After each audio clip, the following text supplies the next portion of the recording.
本日はご来場誠にありがとうございます。新日本プロレスも、創立50周年を迎えました。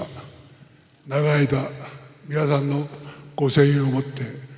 こうしてたくさんの選手が育ち、今や日本プロレス界のリーダーとして頑張っています。こうして、現役を去った人、そしてまた現役中の皆さん、ますます今後も頑張りますので、何卒今後とも新日本プロレスご声援のほどよろしくお願いします。緊張してますね。皆さんこんにちは。本日は旗揚げ記念日にご来場誠にありがとうございます。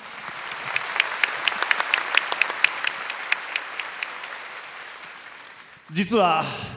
めちゃくちゃ緊張してます。やっぱりそうでした。顔が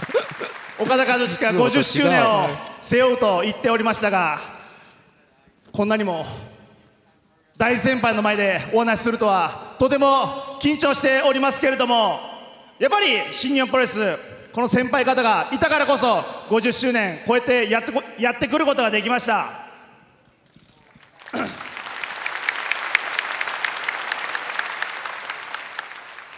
僕たちは本当に変わらずストロングスタイルで闘魂を背負って真のプロレスに励んでいきたいと思いますので、まだまだこれからも熱い声援よろしくお願いします。山田さん、今日、新日本プロレス50周年の記念大会ということなんですけども、50周年ということについてちょっと伺いたい。50周年ということについて、僕は実は今年60になるんですね。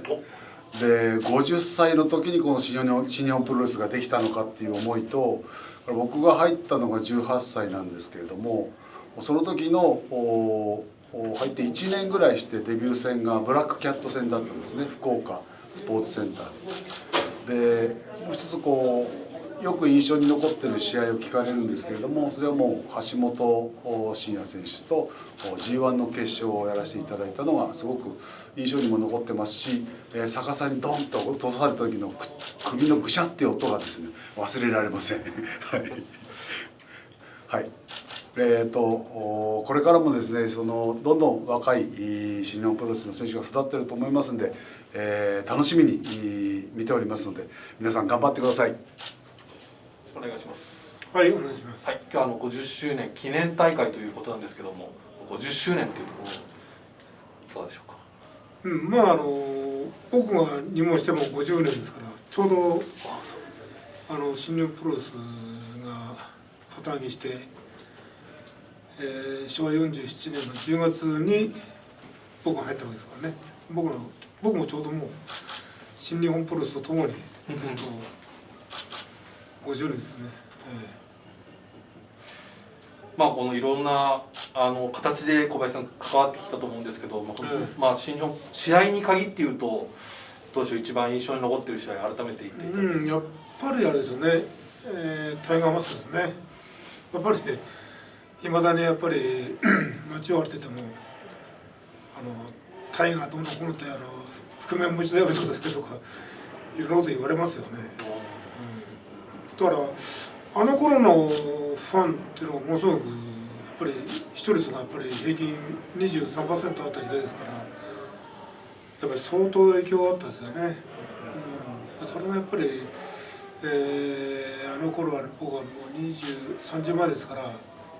27、8かな。ちょうどその頃を見ていた高校生とか中学生小学生ぐらいがみんなも今いい年になってきてるんですよ。そういう人たちが今でもずっと覚えていてくれて、これ声をかけられると嬉しいですよね。今日から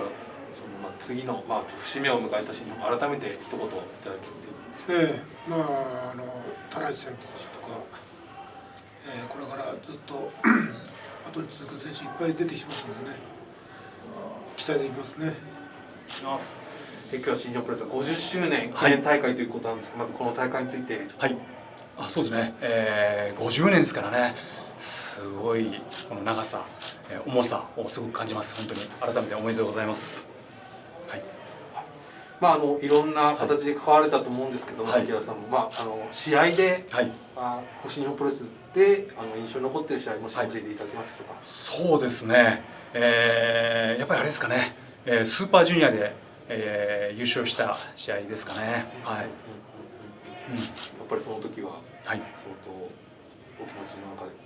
来るものがありましたね。そうですね。やっぱりそういう大きなね、大会で優勝するっていうのはずっと狙ってたので、やっぱり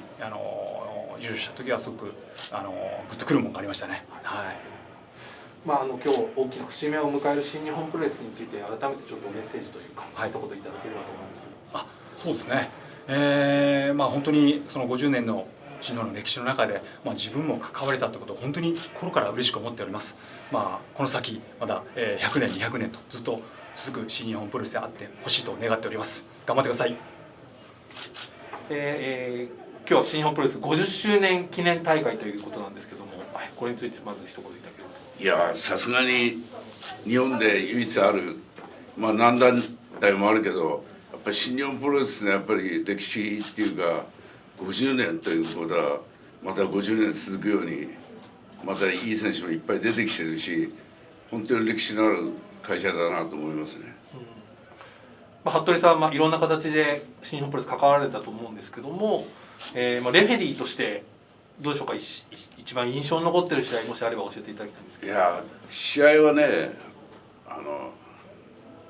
ぱり長州藤波選手っていうか、試合ものすごい印象で、ちょっと上の時代っていうか猪木さんの時はあんまりさばいてないから、長州藤波が一番すごい印象に残ってます。いわゆる名勝負数え歌。名勝負。今日大きな区切りを迎えた新日本プロレス、最後にちょっと一言メッセージをいただければと思いますけど。いや本当におめでとうございます。自分も長い間携わってこられて本当に幸せだと思ってるし、本当に先ほども言いましたけど、あと50年続くように陰ながら思ってますが、選手も一生懸命頑張って日本を引っ張っていってください。今日は50周年記念大会ということなんですけども、坂口さんいろんな形で変われたと思うんですけど、改めてこの50周年というところ変われたと思います。50周年ですか。ちょうど創立2年目のね、時、自分が日本プロレスからね、合流して、自分も49年なんかどっぷりで新日本にいます。その間選手やったり副社長やったり社長やって会長やって、今はね相談役としてねこう残ってますけど、自分が頭の49年間いろんなことありましたよね。苦しい時もあったし楽しい時もあったけど、やはりこうみんなね残ってる人間では選手とか札幌頑張ってね、こうして、50年目を迎えられてるとかね、本当嬉しいと思います。その間テレビ朝日さんをはじめね、多くのスポンサーの方、今のブチロードとか前のユークさんとか、そういう企業のね外からの支援も受けてね、それを力に選手も頑張ってきたしね、で今の今日の新日本があると思います。どうでしょう、その試合として坂口さんが一番この新日本プロレスで印象に残ってる試合、もし教えていただけましょうか。何千試合ってやったけどね、ちょうど、30で新日本に来て、45年かな、社長辞めで15年間、何千試合とやりましたけどね、やはりこう、みんなも認めてくれてるし、自分でも思うけど、やっぱ猪木さんとのねこう対決で昔のワードリーグとかで、やって、23日前もそのねテレ朝チャンネルでやってたけどね猪木さんとねどっかで広島両国かな、30分ねドローで引き分けた試合とかね、猪木さんと一緒にやって、そういう試合とかいろんな外人ともやったしね、じゃあやったとか砲丸ともやって試合とかね、そこそこたる昔のメンバーとねやって、阪神とかもやられて首悪くしてね、本当そういう昔の強豪外人ですか、風だきないぐらいいろんな連中と出会ったしね、一戦一戦がこう思い出に残る一戦だったですね。じゃあ最後にこの新日本プロレス50周年の改めてメッセージをいただければと思います。本当なんて言っていうか50周年ね、50年前猪木さん、山本さん、藤波貴人、この4人からスタートしてね、その間いろんなことがありましたけど、その間携わった人、頑張った人のおかげで今この日があると思います。本当にありがとうございましたと、本当お礼言いたいですね。はい、今日50周年記念大会ということなんですけども、改めてこの50周年というところでジョシさんどういうふうに思います？まずは50周年、新日本が創立してから50周年、本当におめでとうございますね。振り返るといろんなことあったし、それがこの業界の、なんだろう、マジックみたいなもんで、この業界には、プロレスラーにはゴールはないですね今だから言えるけどゴールがない、それは時代時代の、流れが強く影響してくる、世界だなと思いますよね。これリング降りて何年経ちます？後楽園が最後だから、まだそれすらコロナが始まる頃か、ちょっと前かもしれない。もうね、よかったなと思って、コロナだったらね、コロナが流行したら、また違っただろうし、タイミングよく自分なりに決断して降りれたっていうことが、今はもう、今日は50周年ありがたく、招いていただいて、何年ぶりかな、新日本で東京に来た時は新日本で道場使わさせてもらってるから、でもやっぱりあまり選手たちと会話することもなく、適度なトレーニングをさせてもらってるし感謝してますよ。どうでしょう、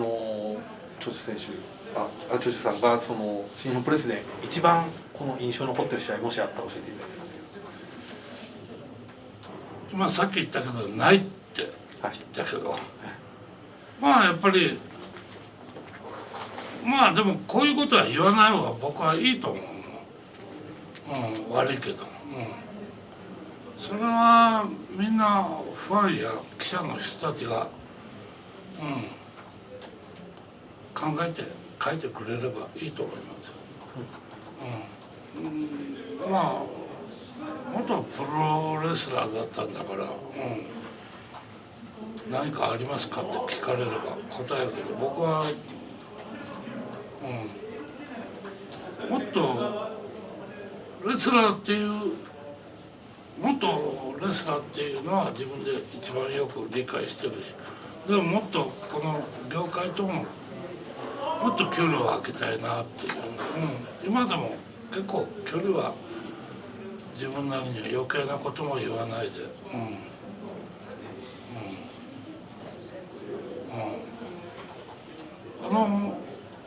YouTube をたまにやったりしてんだけど、あまりレスラーが喋ってる、僕のもとぼけた YouTube、とぼけたものを作りながら自分で分かってやってるんだけど、あまりこの業界の近くにいると何かもうチャンネルを変えたくなってもう見たくもない。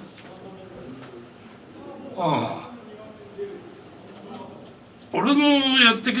元やってきたその世界がそんな風に、同じ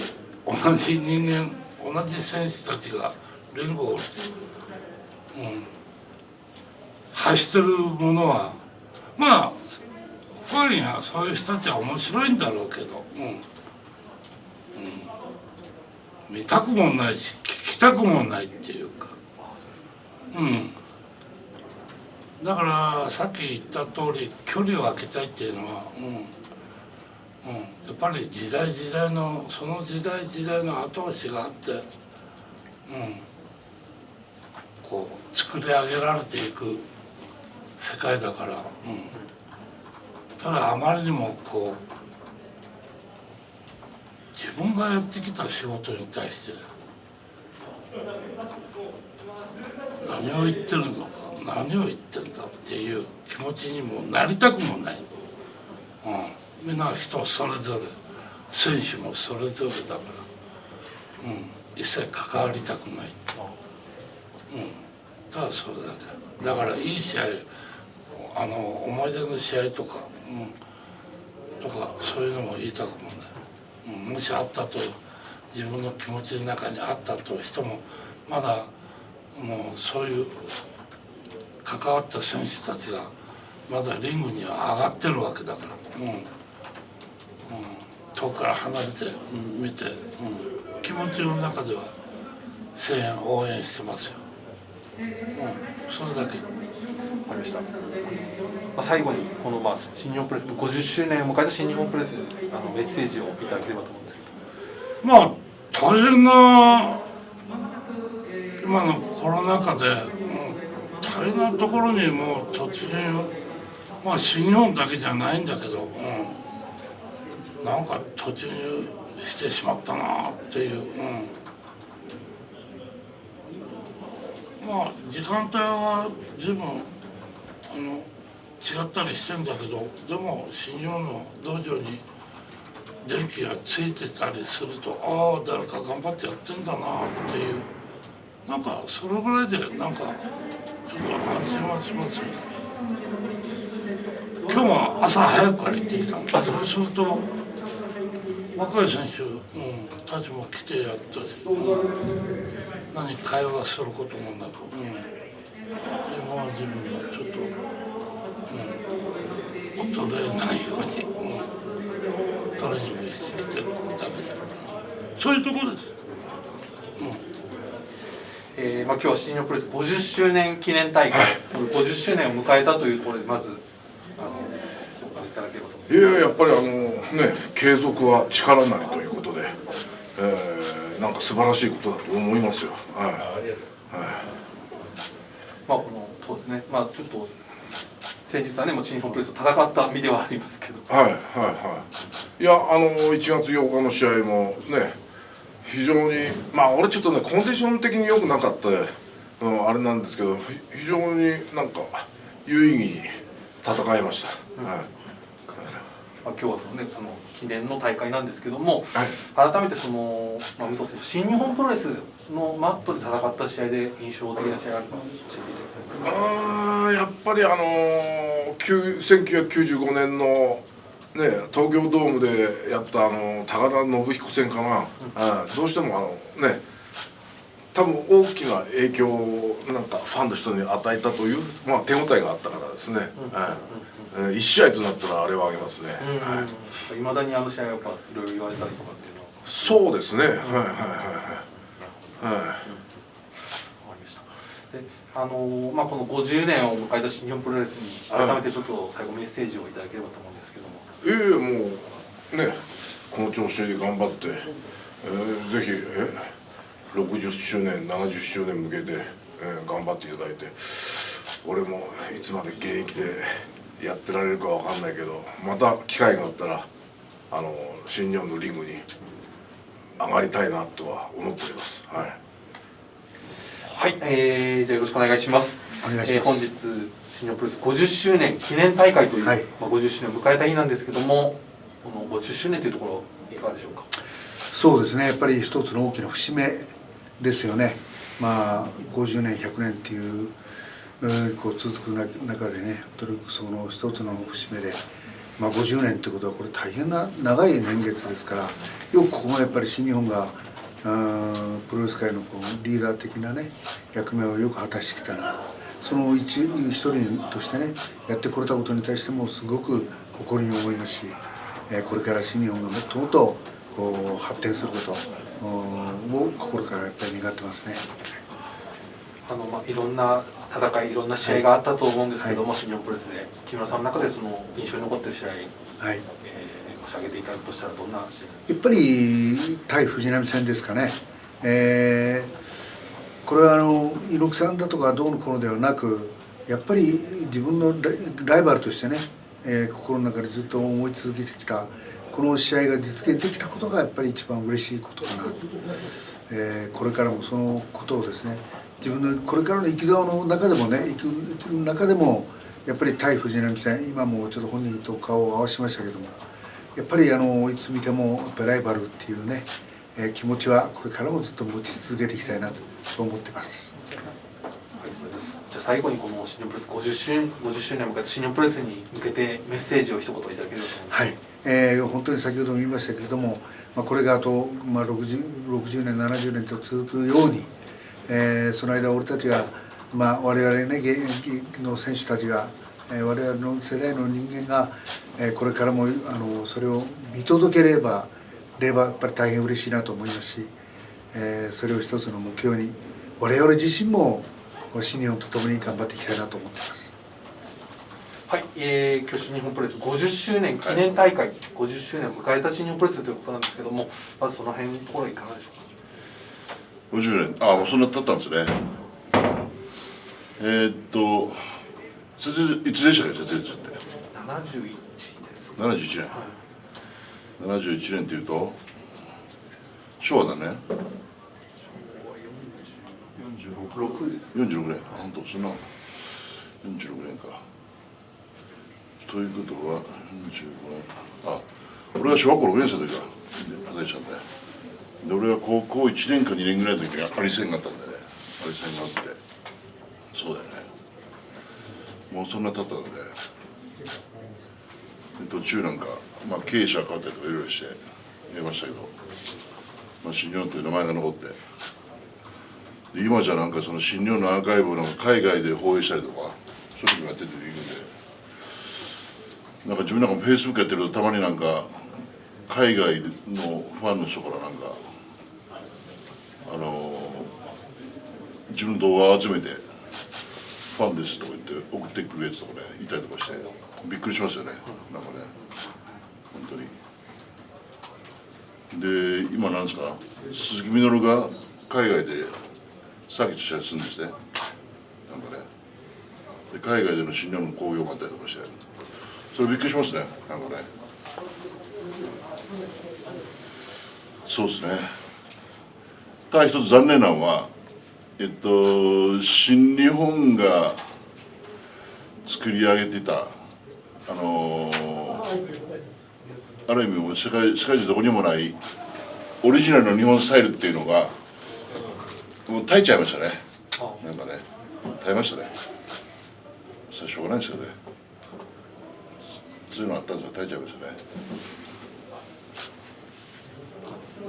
あとその先ほども申し上げました前田さんが新日本プロレスでもし印象に残ってる試合一つ挙げていただくと何でしょう。新日本プロレスで外人だったらアンドレ・ハンセンのデーン・チョーブでデーン・コルシアムって試合、あれは本当にびっくりしましたね、なんかね。あとなんかな、前田さん自身の試合って俺自身の試合ですか、俺自身の試合は、藤波さんとやった試合とか誰ですかね、そうですね、アンドレとやったシングルマッチ、割とシングルマッチも印象に残ってますし、そういう感じですね。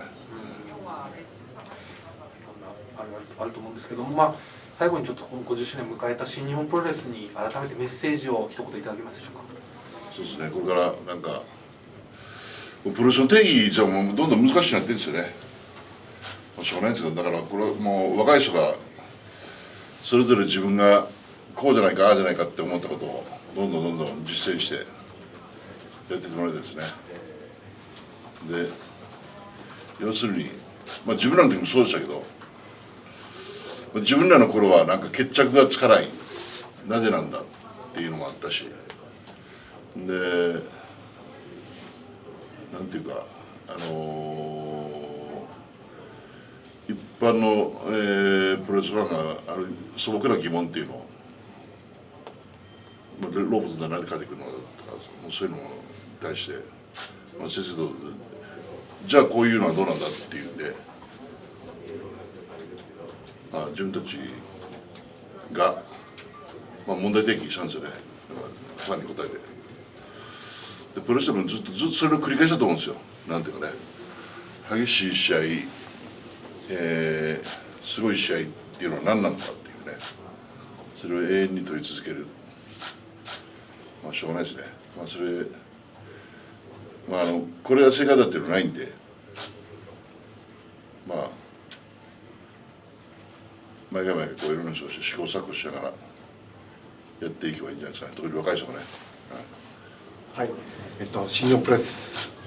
選手の皆様、スタッフの皆様、そしてずっとプロレスを応援してくださっている皆様、本当にどうもありがとうございます。50周年、すごいところに来たなと思っています。私自身、プロレスからすごいエネルギーをもらって人生が変わったと思っています。これから新日本プロレスが50周年、60周年、70周年という中で、きっと多くの方々にいいエネルギーを連鎖させることができるスポーツだと思ってますので、これからも新日本プロレスにご注目していただきたいです。はい、その中で井上選手が、井上さんが、印象に残ってるシーン、何か一つ挙げられれば。それはあれですか、自分の試合ってことですか、それともそうですね、全体の試合、自分の試合、初めてベルトを巻いた IWGP ジュニアタッグ選手権が、自分の夢が叶ったって意味で、今でも大事な思い出です。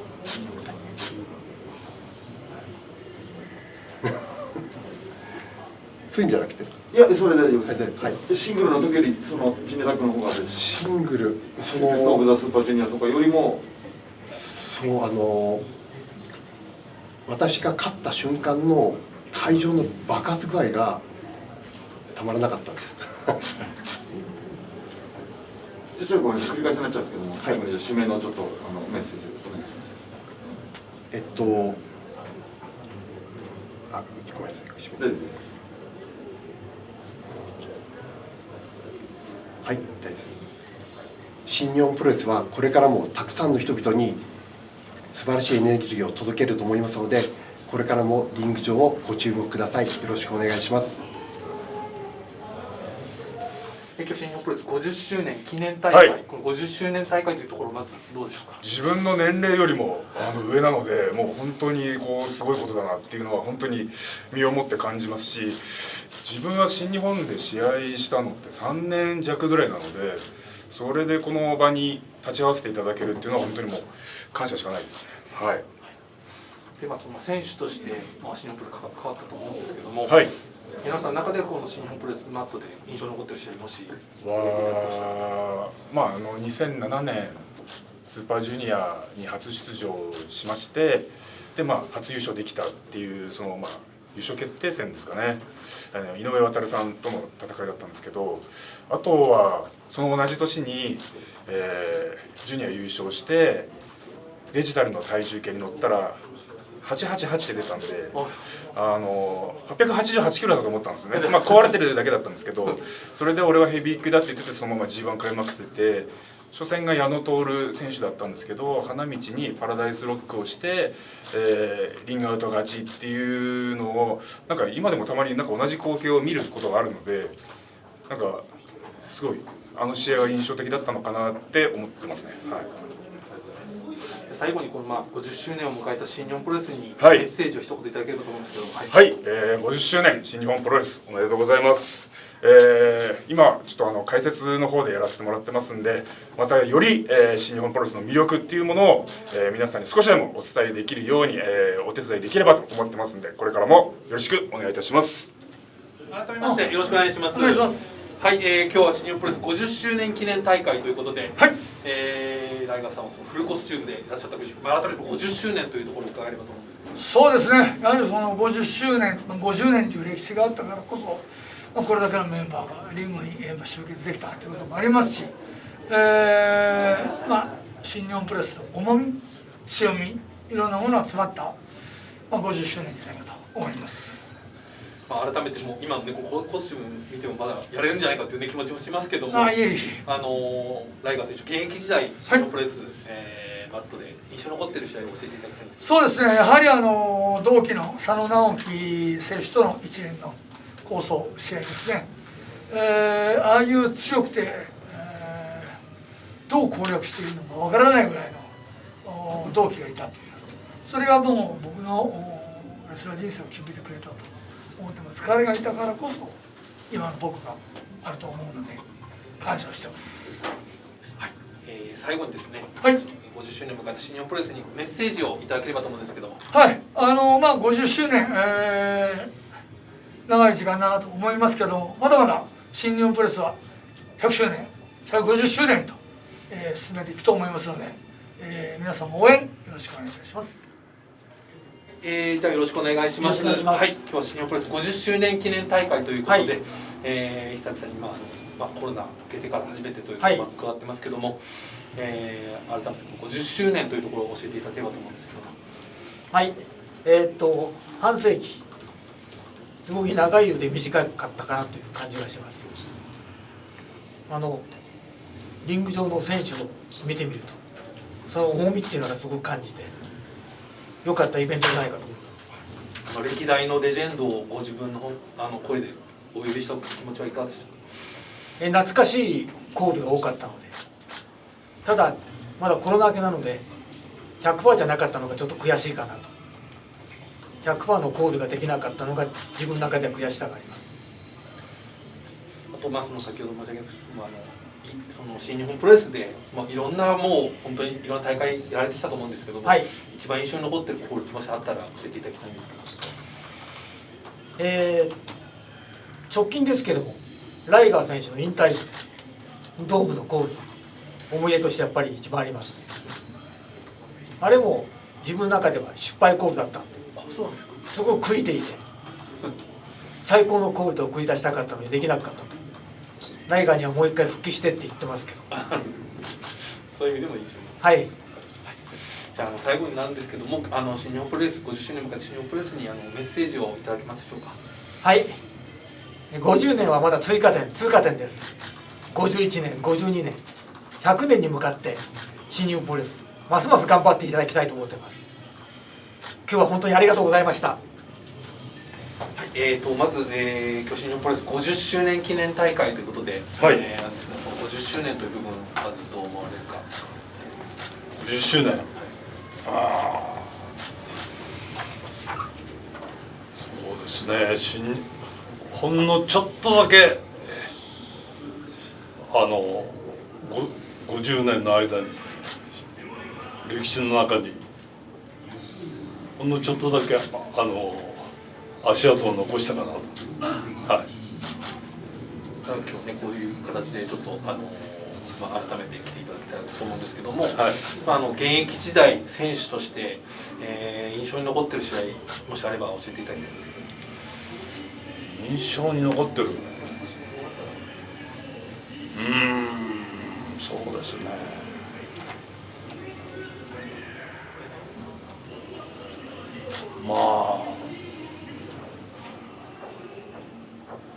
両国でライガーとやりましたっけ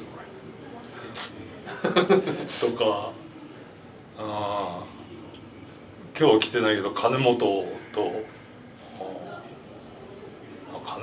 両国でやったのかな、とかね、そういうのが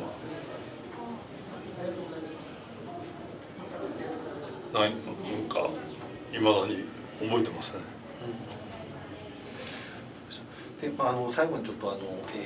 50周年を迎えた新日本プロレスにメッセージを一言いただければと思うんですけど、そうですね、プロレス界をどんどんリードして引っ張っていってもらいたいですね。はい。今日レフェリーとしてもこの後リングに上がりますけども、今どんなお気持ちで、今どんなお気持ちですか？もう恥ずかしくないようなレフェリングを、はい、したいと思います。